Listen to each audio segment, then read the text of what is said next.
Ebusia for me mobibia Akuapem ediba attention TV. So attention TV yes we inspire you for na your fella fella. And na dear Polo and dear what then and dear what and dear what asemeda na set to bo ma home promo de munchire mu bebro na bronya so adu yenya for the Christmas ba kuta and the shopping and then what de me de ni ba betudwa na me ka wo se won subscribe ya na subscribe ma me se wo share so ano asanso a share e de ama me din ani akosia sparkles me twa me ho e basia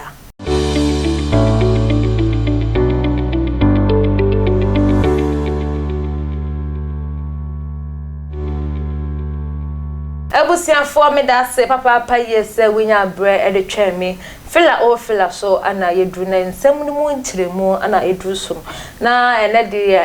Akuapem Polo ye na enim no as Rosemon the din ana wo for e de man ne ye Rosemon Brown ye na enim no as Akuapem Polo a enche bia ye de no koto 90 days in prison no one say we man ndie kofe be de night where se beto abonten adike bikra efa ahode ne boni chair ne sankosra no prison no ene de police force Akuapem bronya about ye pesa usu ko di bronya ibi na ontimi di bronya wa hase na wan kasa wan shara ko bi ahwe wan kum nipa aye picture keke a woni akola twa ye na ko ye se ye twumusa na wo de what kakra dia wo de bronya adui wo de maye ma bi kakra ne tua na efiri please wona ko di bronya na sika mo diama Akuapem Polo eye se wontua no eye 12,000 Ghana cedis 12,000 Ghana cedis say Akuapem Polo o de ye reverse case ni ye bibia o de tua 12,000 Ghana cedis na ye njiw na so enkoka obusia oba na mu na mu bom endi bronya ne de celebrities bebre so e de omo ensem nkofo kire do efa social media and obi abeti asem bia celebrity abeti asem ya no so posti asemi on the social media platform so now we're expressing the view pepe no in the end of the congratulations thank God yehu ekuma mama Zimbi za Felix Munano omo post other social media so and also interactive any Akuapem Polo asem na ne de ye atadwe ye de atedenne atadwe ye de atedenne atadwe ye de atedenne na meto asoa for the Christmas no monchiremu ni na ne se ye wo blogger ba ko wo ye mamu hase ya wagidi papa ye se eba no Twitter de enshana hunu eba na Instagram ni YouTube da ho papa ye na blogger yi start e blog ya ebe ye worship kakra and so that so ya ne ho nsem ko pa se be ma ba kwa wanye me ma mienu abomu aile na nipa be ka ne ho nsem eye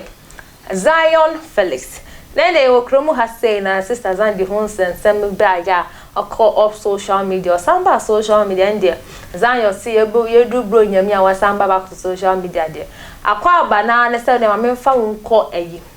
shopping na ye shopping for free na me ntuaka na ho no mo na onde ehun se e ma ye de shop na e boka papa ende emba ye odi e shop na wase wo pesika gu botom na hu se yes oba ye amede bi go yokoto nyema na sa mehu anim ase na ye bia no sanse de twesi bo ache so peso say na Christmas say nye celebrities nko Father Christmas say ni de nye celebrities or individuals ni na ho na when ye site no ni video ba kwa post on Instagram say auto machine e de ma obi a ope machine de apama de obi so say ope laptop de sua de na sister ba kwa no so say na onye sika for the school fees da Zion Felix ebo anuma otimiti and school fees na we chat ni be ready a chat a free oba na oba na nipa Zion Felix ebo anuma ni tia ni fees any Zion Felix and kasa na we say I kept asking myself if good people that exist in life because I still can't believe you gave me my school fees. I almost gave up on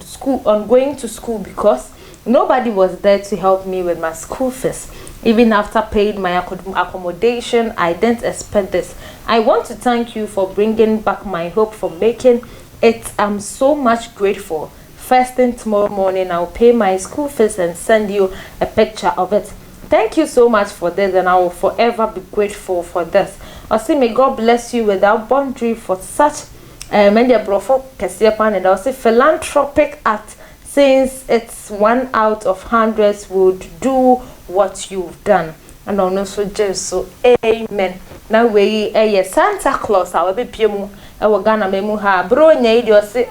bro nya yenim se ye memu ayede. Na ye nkrofo so ye memu ha say ya omu pesca akọ school obi pesca dia shejuma say obi pesca dia yese but celebrities for them they different odi omu ko shopping na mu say shop na na omu ko but say e ba ni individuals na vulnerable people ni dia e dey ye nya wo pese Zion eyema no enu no be na ye so ye ka say obodjuma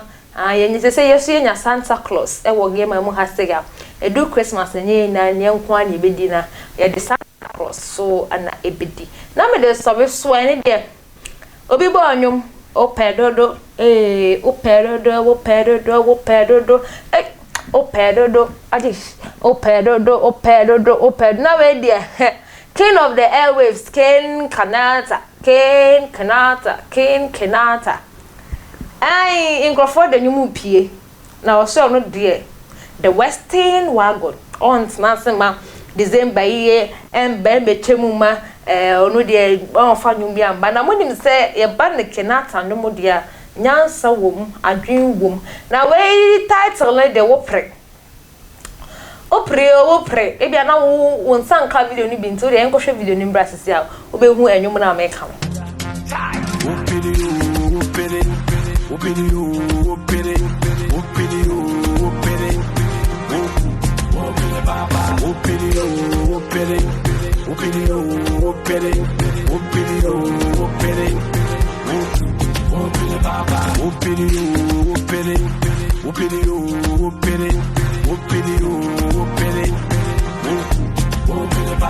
na ewusiafo me gide se wo hu video na wo ti mu nsem anya se wo hwe video no keke na so wo ti mu nsem wo pre ebi asi mo bitimi pre ya na akotofe mo bitimi pre na dipa bi afri ne nsa obi so etimi pre na ne opese oyeli na no na wantimi anya na nsa nka na we ani ehu nsa Zion Felix eso de nyumi abeto ne Instagram page ani de asema ndi on de se on de dabi onu enye dua na ogbo anase o mbo ekutie bia na so enwuma die comment kofo bibinum pa se ye beka enwuma kenata abo idie